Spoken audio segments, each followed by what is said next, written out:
Hello everyone. आप सभी का फिर से स्वागत है।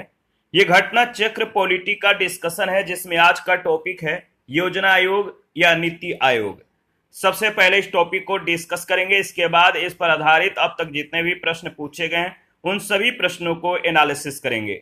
डिस्कशन को स्टार्ट करने से पहले मैं बता दूं कि इसका पीडीएफ अवेलेबल है। अगर आपको पीडीएफ चाहिए तो Telegram channel, Telegram quiz group या चैनल के कम्युनिटी बॉक्स में जाइए, वहां पर इसके रिगार्डिंग में इंफॉर्मेशन को अपडेट कर दिया गया है।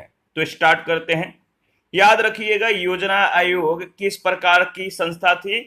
योजना आयोग एक संविधानेतर संस्था थी, यानी इसका संविधान में कोई उल्लेख नहीं था, कोई जिक्र नहीं था। इसे परामर्शदात्री संस्था भी माना जाता था। योजना आयोग का गठन केंद्रीय मंत्रिमंडल के एक संकल्प के द्वारा 15 मार्च 1950 को किया गया था। प्रधानमंत्री इसका पदेन अध्यक्ष होता था। योजना आयोग के प्रथम उपाध्यक्ष गुलजारी लाल नंदा थे। कौन? गुलजारी लाल नंदा। इनका मुख्य कार्य, किनका? योजना आयोग का मुख्य कार्य भारत की पंचवर्षीय योजना का निर्माण करना था। योजना आयोग को समाप्त कर उसके स्थान पर 1 जनवरी 2015 को नीति आयोग अस्तित्व में लाया गया। यानी अब जो है योजना आयोग की जगह पर नीति आयोग आ गया। नीति से मतलब है national institutions for transforming India. ये मतलब कि नीति आयोग के बारे में पूछा जाता है कि नीति का मतलब क्या है, तो याद रखिएगा national institutions for transforming India. प्रधानमंत्री ही इस नीति आयोग का पदेन अध्यक्ष होता है। वर्तमान में नीति आयोग के उपाध्यक्ष सुमन बेरी, याद रखिएगा वर्तमान में नीति आयोग के उपाध्यक्ष कौन है? तो उपाध्यक्ष हैं सुमन बेरी। कब से? तो 1 मई 2022 से। इनसे पहले इस पद पर अरविंद पनगड़िया और राजीव कुमार थे। कौन कौन? अरविंद पनगड़िया और राजीव कुमार। नीति आयोग के उपाध्यक्ष की नियुक्ति प्रधानमंत्री के द्वारा की जाती है। नीति आयोग के उपाध्यक्ष का दर्जा भारत सरकार के कैबिनेट मंत्री के समान है। नीति आयोग सहकारी संघवाद के सिद्धांत पर आधारित है। किस सिद्धांत पर? तो सहकारी संघवाद के सिद्धांत पर। पंचवर्षीय योजनाओं के निर्माण में राज्यों की भागीदारी सुनिश्चित करने के लिए राष्ट्रीय विकास परिषद का गठन 6 अगस्त 1952 को किया गया था। 6 अगस्त 1952। पहला प्रश्न है, योजना आयोग का अंत किस प्रधानमंत्री ने किया? योजना आयोग का अंत किस प्रधानमंत्री ने किया? तो सही जवाब है नरेंद्र मोदी, ऑप्शन ए। प्रधानमंत्री नरेंद्र मोदी ने 15 अगस्त 2014 को लाल किले की प्राचीर से उद्घोषित किया था कि योजना आयोग के स्थान पर अब नया संस्थान अस्तित्व में आएगा। योजना आयोग को समाप्त करके उसके स्थान पर संघीय मंत्री परिषद के द्वारा पारित एक विशिष्ट प्रस्ताव से 1 जनवरी 2015 को नीति यानी national institution for transforming India स्थापित कर दिया गया है। वर्तमान में इसके उपाध्यक्ष सुमन बेरी हैं 1 मई 2022 से। सेकेंड है, भारत में नीति आयोग की स्थापना जनवरी 2015 में की गई। भारत में नीति आयोग की स्थापना जनवरी 2015 में की गई। तो याद रखिएगा संघीय मंत्री परिषद के द्वारा पारित एक विशिष्ट प्रस्ताव से। संघीय मंत्री परिषद के द्वारा पारित एक विशिष्ट प्रस्ताव से, सी ऑप्शन। थर्ड नंबर है, योजना आयोग को प्रतिस्थापित करते हुए निम्नांकित में से किस दिन नीति आयोग अस्तित्व में आया? योजना आयोग को प्रतिस्थापित करते हुए निम्नांकित में से किस दिन नीति आयोग अस्तित्व में आया? इसका सही जवाब है 1 जनवरी 2015। 1 जनवरी 2015। फोर्थ नंबर है, नीति आयोग के उपाध्यक्ष की नियुक्ति कौन करता है? नीति आयोग के उपाध्यक्ष की नियुक्ति कौन करता है? तो भारत के प्रधानमंत्री, बी ऑप्शन। नीति आयोग के उपाध्यक्ष, देखिए नीति आयोग के उपाध्यक्ष की नियुक्ति प्रधानमंत्री के द्वारा की जाती है। किसके द्वारा? तो नीति आयोग के उपाध्यक्ष की नियुक्ति प्रधानमंत्री के द्वारा की जाती है। नीति आयोग के उपाध्यक्ष का जो दर्जा है भारत सरकार के कैबिनेट मंत्री के समकक्ष है। प्रधानमंत्री नीति आयोग के पदेन अध्यक्ष होते हैं। 5 नंबर है, नीति आयोग के प्रथम उपाध्यक्ष कौन थे? नीति आयोग के प्रथम उपाध्यक्ष कौन थे? तो अरविंद पनगड़िया। कौन? अरविंद पनगड़िया। नीति आयोग के प्रथम उपाध्यक्ष अरविंद पनगड़िया थे। कौन? अरविंद पनघड़िया, जो कि जनवरी 2015 से अगस्त 2017 के दौरान इस पद पर रहे। वर्तमान में नीति आयोग के उपाध्यक्ष सुमन बेरी हैं। उल्लेखनीय है कि योजना आयोग की तरह नीति आयोग का भी पदेन अध्यक्ष प्रधानमंत्री ही होते हैं। 6 नंबर है, योजना आयोग की स्थापना कब हुई? योजना आयोग की स्थापना कब हुई? याद रखिएगा 15 मार्च 1950 को। योजना आयोग एक संविधानेतर संस्था थी। इसका संविधान में कोई उल्लेख नहीं था। इसका गठन केंद्रीय मंत्रिमंडल के एक संकल्प के द्वारा 15 मार्च 1950 को किया गया था। 7 नंबर है, योजना आयोग की स्थापना की गई। योजना आयोग की स्थापना की गई तो संसद के द्वारा एक कानून बनाकर, यानी बी ऑप्शन। 8 नंबर है, निम्नलिखित में से कौन एक संविधानेतर संस्था है? निम्नलिखित में से कौन एक संविधानेतर संस्था है? तो देखिए इसका सही जवाब हो जाएगा नीति आयोग, यानी डी ऑप्शन बिल्कुल करेक्ट ऑप्शन है। ध्यान में रखिएगा। देखिए दिए गए विकल्प में से नीति आयोग एक संविधानेतर संस्था है, इसका उल्लेख संविधान में नहीं है। इसकी स्थापना 1 जनवरी 2015 को केंद्रीय मंत्रिमंडल के एक संकल्प के द्वारा की गई थी, जबकि संघ लोक सेवा आयोग अनुच्छेद 315, वित्त आयोग का अनुच्छेद 280 और निर्वाचन आयोग का जो वर्णन है अनुच्छेद 324 में, ये सभी संवैधानिक संस्थाएं हैं क्योंकि इनका संविधान में उल्लेख किया गया है। 9 नंबर है, निम्नलिखित में से कौन सा एक संविधानेतर संस्था है? कौन सा एक संविधानेतर संस्था है? तो आपको मालूम है, कमेंट में बताइए सही ऑप्शन क्या होगा। तो इसका सही जवाब है नीति आयोग, यानी बी ऑप्शन। आगे बढ़ते हैं, प्रश्न संख्या 10, निम्नलिखित में से कौन एक संवैधानिक निकाय नहीं है? निम्नलिखित में से कौन एक संवैधानिक निकाय नहीं है?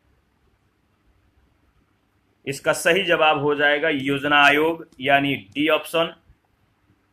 प्रश्नगत आयोगों में संविधान के अनुच्छेद 315 में संघ लोक सेवा आयोग और राज्यों के लिए लोक सेवा आयोगों तथा अनुच्छेद 280 में वित्त आयोग की व्यवस्था है, जबकि योजना आयोग की व्यवस्था संविधान में नहीं है।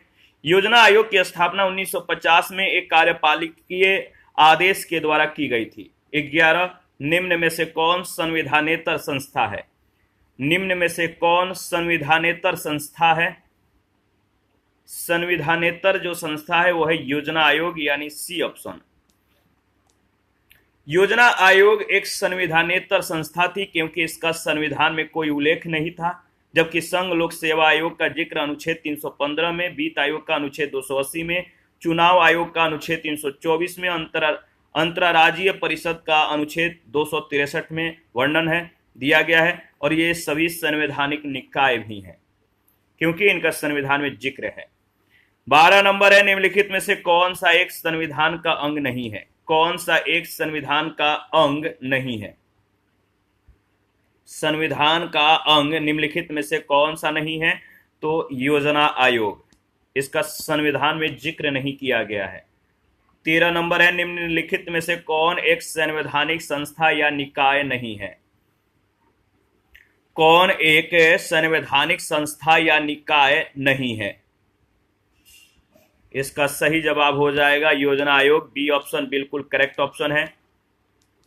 प्रश्न संख्या 14 है, निम्नलिखित में से किस निकाय या किन निकायों का संविधान में उल्लेख नहीं है?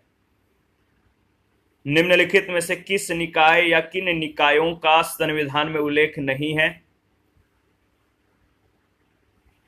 तो देखिए, राष्ट्रीय विकास परिषद, योजना आयोग और क्षेत्रीय परिषद, यानी डी ऑप्शन, तीनों का संविधान में उल्लेख नहीं है। भारतीय संविधान में राष्ट्रीय विकास परिषद, योजना आयोग और क्षेत्रीय परिषदों का उल्लेख नहीं है। राष्ट्रीय विकास परिषद 1952 में योजना आयोग के अनुषंग के रूप में बनाई गई थी, जिससे राज्यों को योजनाओं के निर्माण में सहयुक्त किया जा सके। योजना आयोग एक संविधानेतर निकाय था जो संघ के मंत्रिमंडल के एक संकल्प के द्वारा गठित किया गया था। क्षेत्रीय परिषदों का गठन संसदीय अधिनियमों के तहत किया गया है। 15 नंबर है, भारत के योजना आयोग का प्रथम अध्यक्ष कौन था? भारत के योजना आयोग का प्रथम अध्यक्ष कौन था? इसका सही जवाब हो जाएगा पंडित जवाहरलाल नेहरू, बी ऑप्शन। योजना आयोग के प्रथम अध्यक्ष तत्कालीन प्रधानमंत्री जवाहरलाल नेहरू थे। उस समय का जो प्रश्न है तब की बात की जा रही है, और क्योंकि प्रधानमंत्री ही इसका पदेन अध्यक्ष होता था, योजना आयोग के स्थान पर स्थापित नवीनतम नीति आयोग के पदेन अध्यक्ष भी प्रधानमंत्री ही होते हैं। 16 नंबर है, योजना आयोग का अध्यक्ष कौन होता है? तो कमेंट में बताइए, 10 सेकंड का टाइम है, कमेंट करके फटाफट बताइए कि योजना आयोग का अध्यक्ष कौन होता है। इसका सही जवाब हो जाएगा प्रधानमंत्री, यानी बी ऑप्शन। 17 योजना आयोग के पदेन अध्यक्ष हैं। योजना आयोग के पदेन अध्यक्ष कौन होते हैं? इसका सही जवाब है प्रधानमंत्री। आगे बढ़ते हैं, प्रश्न संख्या 18, नीति आयोग के विषय में निम्नलिखित में से कौन सा एक सही नहीं है? नीति आयोग के विषय में कौन सा एक सही नहीं है? 4 कथन दिए गए हैं। देखिए, पहला, इसका गठन योजना आयोग के स्थान पर किया गया, ये तो सही है। इसमें एक पूर्णकालिक अध्यक्ष होता है, तो ये जो दूसरा स्टेटमेंट सही नहीं है। सी है, इसका गठन जनवरी 2015 में किया गया था, ये भी सही है। यह सहकारी संघवाद के सिद्धांत पर आधारित है, ये भी सही है। यानी बी ऑप्शन जो है कथन सही नहीं है, बी ऑप्शन सही ऑप्शन हो जाएगा। नीति आयोग के विषय में विकल्प बी सही नहीं है, क्योंकि नीति आयोग का अध्यक्ष प्रधानमंत्री होता है, जो प्रधानमंत्री के कार्यकाल के साथ साथ बदलता रहता है। नीति आयोग का गठन 1 जनवरी 2015 को योजना आयोग के स्थान पर किया गया। यह सहकारी संघवाद के सिद्धांत पर आधारित है। 19 नंबर है, इनमें से कौन नीति आयोग से संबंधित है? इनमें से कौन नीति आयोग से संबंधित है? तो देखिए, नीति आयोग से जो संबंधित हैं वो है नरेंद्र मोदी, यानी ऑप्शन ए। जो प्रश्न है जब पूछा गया था उसके अनुसार अगर बात करें तो नरेंद्र मोदी यानी प्रधानमंत्री नरेंद्र मोदी नीति आयोग से संबंधित है, क्योंकि इन्हीं के प्रधानमंत्री के कार्यकाल में इस संस्थान का गठन किया गया था। किसका? नीति आयोग का, योजना आयोग की जगह पर। 1 जनवरी 2015 को नीति आयोग यानी योजना आयोग के स्थान पर इसकी स्थापना की गई थी। नीति आयोग का पदेन अध्यक्ष भारत का प्रधानमंत्री होता है। कौन होते हैं? प्राइम मिनिस्टर होते हैं पदेन अध्यक्ष। प्रश्न संख्या 20 है, योजना आयोग का उपाध्यक्ष किसके समकक्ष होता है? योजना आयोग के जो उपाध्यक्ष होते हैं इनकी बराबरी किनके साथ होती है? तो देखिए, इसका सही जवाब हो जाएगा कैबिनेट मंत्री के बराबर होते हैं, समकक्ष होते हैं, यानी सी ऑप्शन बिल्कुल करेक्ट ऑप्शन है। योजना आयोग के उपाध्यक्ष का दर्जा भारत सरकार के कैबिनेट मंत्री के समान था। याद रखिएगा, योजना आयोग के प्रथम उपाध्यक्ष गुलजारी लाल नंदा थे। 21 योजना आयोग के उपाध्यक्ष को भारत सरकार के सरकारी वरीयता क्रम से जो है महत्व का दर्जा दिया गया है। योजना आयोग के उपाध्यक्ष को भारत सरकार के सरकारी वरीयता क्रम से महत्व का दर्जा दिया गया है।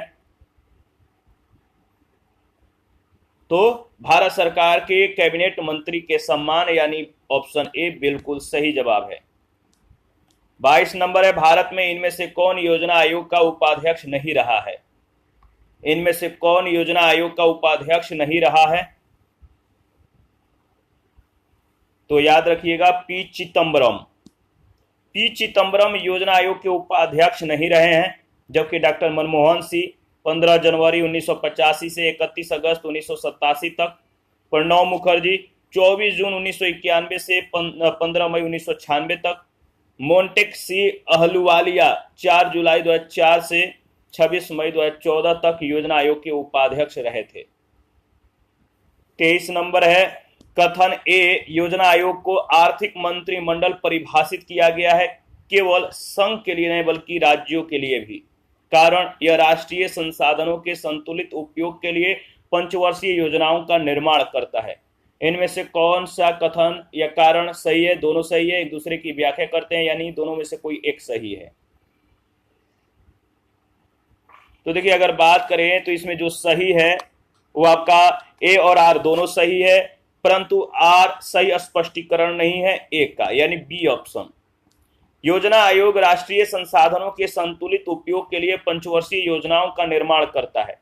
इसे दिए गए विवेकाधीन संविधान, इतर अधिकारों और संदर्भाधीन विषयों की व्यापक प्रकृति के कारण न केवल संघ बल्कि राज्यों के लिए भी आलोचकों के द्वारा आर्थिक मंत्रिमंडल कहा जाता है।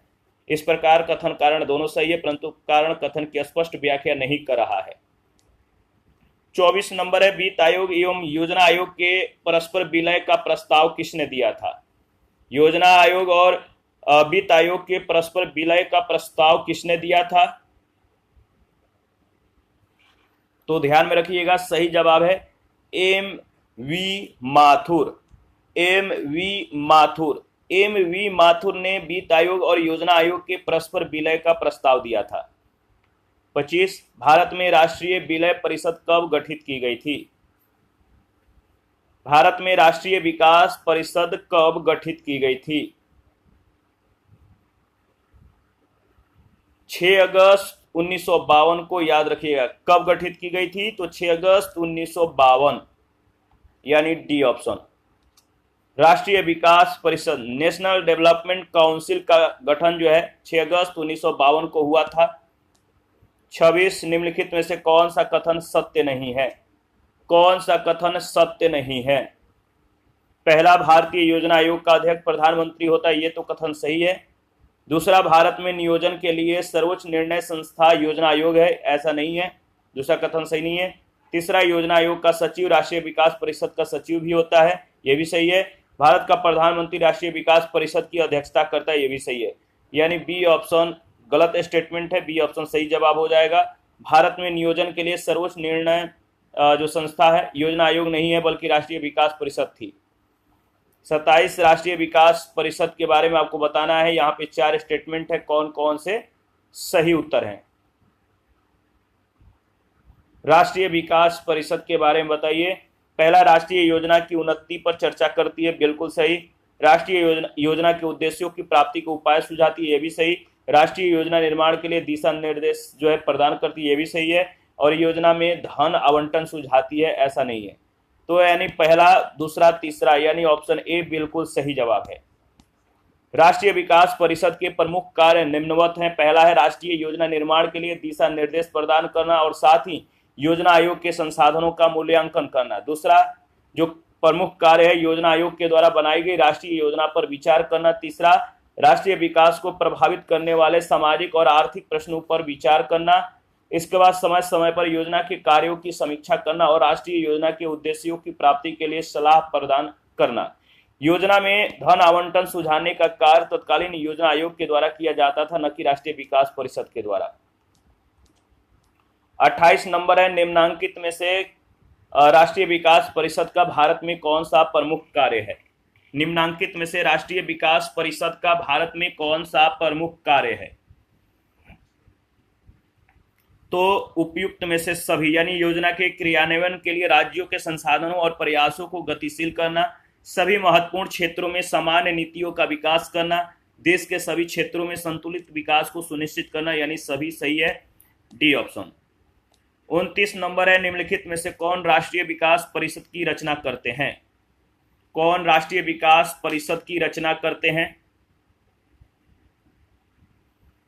तो देखिए इसका सही जवाब हो जाएगा, राष्ट्रीय विकास परिषद की जो रचना करते हैं, कौन कौन करते हैं? तो प्रधानमंत्री, संघीय मंत्रिमंडल के मंत्रीगण और राज्यों के मुख्यमंत्री, यानी बी ऑप्शन, पहला, तीसरा, चौथा। राष्ट्रीय विकास परिषद का गठन अगस्त 1952 में किया गया। राष्ट्रीय विकास परिषद की रचना में निम्नलिखित सदस्यों का प्रावधान किया गया है। इसके अध्यक्ष या प्रमुख के रूप में जो है प्रधानमंत्री, संघीय मंत्रिमंडल के सभी मंत्रीगण, सभी राज्यों के मुख्यमंत्री, सभी केंद्र शासित राज्यों के मुख्यमंत्री या प्रशासक और योजना आयोग के सदस्य। 30 नंबर है, राष्ट्रीय विकास परिषद का मुख्य संबंध है। राष्ट्रीय विकास परिषद का मुख्य संबंध है पंचवर्षीय योजनाओं के अनुमोदन से, ऑप्शन ए। पंचवर्षीय योजनाओं के निर्माण में राज्यों की भागीदारी सुनिश्चित करने के लिए राष्ट्रीय विकास परिषद का गठन 6 अगस्त 1952 को किया गया था। राष्ट्रीय विकास परिषद का अध्यक्ष प्रधानमंत्री होता है और सभी राज्यों के मुख्यमंत्री इसके सदस्य हैं। योजना आयोग का सचिव इसका भी पदेन सचिव होता था। योजना आयोग तथा राज्य सरकारों के बीच समन्वयकर्ता का कार्य राष्ट्रीय विकास परिषद के द्वारा किया जाता था। नेक्स्ट प्रश्न, प्रश्न संख्या 31, राष्ट्रीय विकास परिषद के सचिव के रूप में भूमिका कौन निभाता है? राष्ट्रीय विकास परिषद के सचिव के रूप में भूमिका कौन निभाता है? तो सचिव योजना आयोग, सी ऑप्शन। 32, निम्नलिखित में से कौन योजना आयोग तथा राज्य सरकारों के बीच समन्वयकर्ता का कार्य करता है? कौन योजना आयोग और राज्य सरकारों के बीच समन्वयकर्ता का कार्य करता है? इसका सही जवाब हो जाएगा राष्ट्रीय विकास परिषद, यानी सी ऑप्शन बिल्कुल करेक्ट ऑप्शन है। 33, राष्ट्रीय विकास परिषद की अध्यक्षता कौन करता है? राष्ट्रीय विकास परिषद की अध्यक्षता कौन करता है? तो भारत का प्रधानमंत्री, यानी बी ऑप्शन। 34, निम्नलिखित में से कौन सा कथन राष्ट्रीय विकास परिषद के संबंध में सही नहीं है? निम्नलिखित में से कौन सा कथन राष्ट्रीय विकास परिषद के संबंध में सही नहीं है? तो याद रखिएगा, यह एक संवैधानिक निकाय है, ये कथन सही नहीं है, सी ऑप्शन। एनडीसी का गठन यानी राष्ट्रीय विकास परिषद का गठन अगस्त 1952 में केंद्र सरकार के प्रस्ताव के द्वारा किया गया था। यह एक गैर संवैधानिक और गैर वैधानिक निकाय है। इसके अध्यक्ष या प्रमुख प्रधानमंत्री होते हैं। सभी राज्यों के मुख्यमंत्री इसके सदस्य होते हैं। राष्ट्रीय विकास परिषद के गठन के प्रस्ताव के प्रावधानों में प्रत्येक वर्ष कम से कम 2 बार इसकी बैठक होने का प्रावधान शामिल है। योजना आयोग के समापन के बाद गठित नीति आयोग की शासी परिषद यानी गवर्निंग काउंसिल का स्वरूप लगभग राष्ट्रीय विकास परिषद जैसा ही है। तथा अगर याद रखिएगा तो ये भी पॉइंट ध्यान में रखिएगा कि अब राष्ट्रीय विकास परिषद की भूमिका भी शेष नहीं रही है। इसके साथ राष्ट्रीय विकास परिषद की जो आखिरी बैठक हुई थी 57वीं दिसंबर 2012 में हुई थी। इसी के साथ आज का जो सेशन है समाप्त करते हैं। नेक्स्ट सेशन में लोकपाल और महत्वपूर्ण आयोग के बारे में डिस्कस करेंगे। आप अपना प्रतिक्रिया देते रहें। आपके प्रतिक्रियाओं का हमें बेसब्री से इंतजार रहता है। जिन लोगों ने Telegram channel, Telegram quiz group, Facebook page, Instagram को ज्वाइन नहीं किया है, वीडियो के डिस्क्रिप्शन बॉक्स में उसका लिंक है, ज्वाइन करें और प्लीज हमें सपोर्ट करें। Thank you. मिलते हैं नेक्स्ट सेशन में।